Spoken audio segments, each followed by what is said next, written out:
उत्तराखंड के मुख्यमंत्री पुष्कर सिंह धामी गुरुवार को पश्चिम बंगाल के दौरे पर रहे। इस दौरान उन्होंने हिंगलगंज विधानसभा क्षेत्र से परिवर्तन यात्रा की शुरुआत की। परिवर्तन यात्रा के तहत आयोजित जनसभा और रोड शो में भी उन्होंने भाग लिया, जहां बड़ी संख्या में लोग उन्हें सुनने के लिए पहुंचे। इस दौरान सीएम धामी ने अपने संबोधन में सनातन मूल्यों के प्रति अपनी प्रतिबद्धता दोहराई। उन्होंने कहा कि सनातनी हिंदू कभी डरता नहीं, वह सत्य और राष्ट्र के लिए खड़ा रहता है। उनके इस वक्तव्य पर जनसभा में जोरदार उत्साह देखने को मिला। धामी ने ममता बनर्जी सरकार पर भी तीखा हमला बोला। इसी कड़ी में सीएम धामी ने कहा कि पश्चिम बंगाल में तुष्टीकरण की राजनीति को बढ़ावा दिया गया है। राज्य में युवाओं को कर्मवीर बनाने के बजाय भत्तावीर बनाया जा रहा है। इससे युवाओं के भविष्य के साथ अन्याय हो रहा है। उन्होंने कहा कि आज पश्चिम बंगाल में करोड़ों के कर्ज से डूबा हुआ है। कानून व्यवस्था की स्थिति लगातार बिगड़ रही है और मातृ शक्ति खुद को असुरक्षित महसूस कर रही है। इसके अलावा राज्य के कर्मचारियों को भी उनका अधिकार नहीं मिल पा रहा है। कार्मिकों को उनका डीए और महंगाई भत्ता तक समय पर नहीं दिया जा रहा है। सीएम धामी ने शिक्षा व्यवस्था पर भी चिंता जताई। उन्होंने कहा कि हजारों स्कूल बंद हो चुके हैं, जिससे आने वाली पीढ़ी का भविष्य कमजोर हो रहा है। कि ममता दीदी और उनके भतीजे खुले मंचों से कह रहे हैं कि वो कह रहे हैं खुले मंचों से हम पर अंडे भिजवाने की बात कर रहे हैं, लेकिन ममता दीदी ये क्यों भूल जाती हैं कि हम सनातनी हिंदू हैं और एक सनातनी न तो आपके अंडों से डरेगा ना आपके डंडों से डरेगा।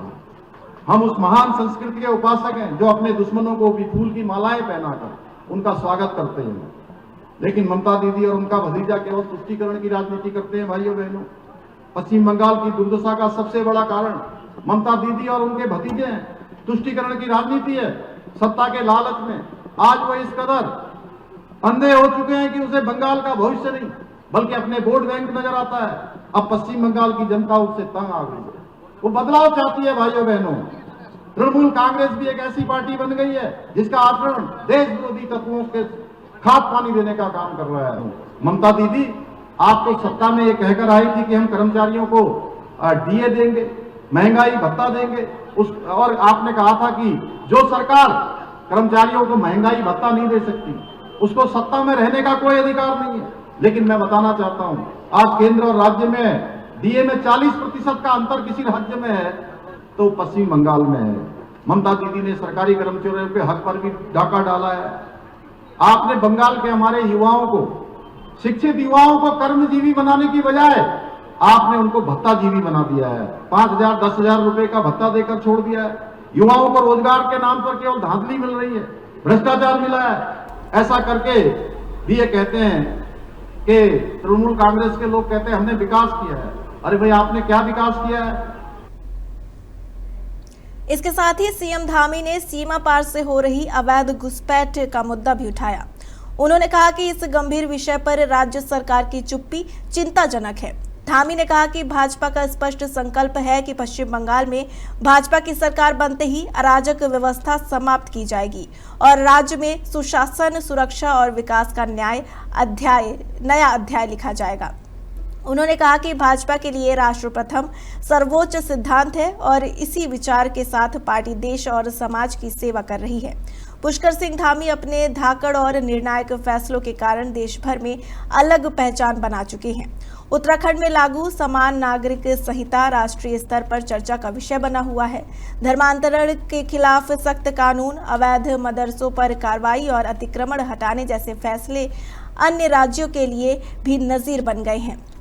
यही कारण है कि आज उत्तराखंड से बाहर भी लोग धामी को सुनना चाहते हैं और उनके नेतृत्व को मजबूत व निर्णायक शासन का प्रतीक मानते हैं।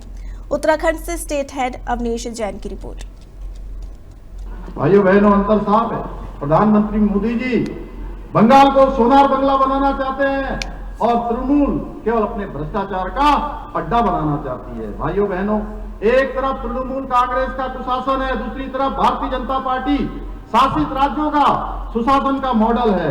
आप स्वयं देखिए, जहां जहां भी भाजपा की सरकारें हैं, जहां भी डबल इंजन की सरकारें हैं, वहां विकास केवल कागजों पर नहीं होता है बल्कि धरातल पर दिखाई देता है। पूछना चाहता हूं कि सीएए का कानून आता है देश के अंदर, जो बांग्लादेश में है, अफगानिस्तान में, पाकिस्तान में, जो हमारे हिंदू शरणार्थी भाई हैं, उनको यहाँ की नागरिकता देने का काम हमारे प्रधानमंत्री मोदी जी के नेतृत्व में भारत की सरकार करती है, तो भाइयों बहनों उससे भी आपको परेशानी होती है। लेकिन मैं आज आप सबके समझ स्पष्ट करना चाहता हूं, केंद्र सरकार अपने संकल्प पर अडिग है। हमारे जो शरणार्थी भाई बहन दशकों से न्याय की प्रतीक्षा कर रहे हैं, उन्हें नागरिकता और उनको सम्मान हर कीमत पर मिलकर रहेगा। उनकी नागरिकता को कोई नहीं रोक सकता है। भाइयों बहनों, जब हम विकास की बात करते हैं, भ्रष्टाचार पर प्रहार की बात करते हैं, घुसपैठियों के खिलाफ आवाज उठाते हैं, तो ये लोग जानते हैं, एक ही प्रश्न करते हैं और कहते हैं कि हम हिंदू मुस्लिम करते हैं। आज मैं इस हिंगलगंज की सभा में टीएमसी वालों को स्पष्ट कर देना चाहता हूं कि हमारे लिए कोई धर्म न बड़ा है न कोई छोटा है, सभी धर्म हमारे लिए समान है, सभी वर्ग समान है। हमारे लिए अगर सबसे ऊपर है तो राष्ट्र है, राष्ट्र से ऊपर कुछ नहीं है भाइयों बहनों।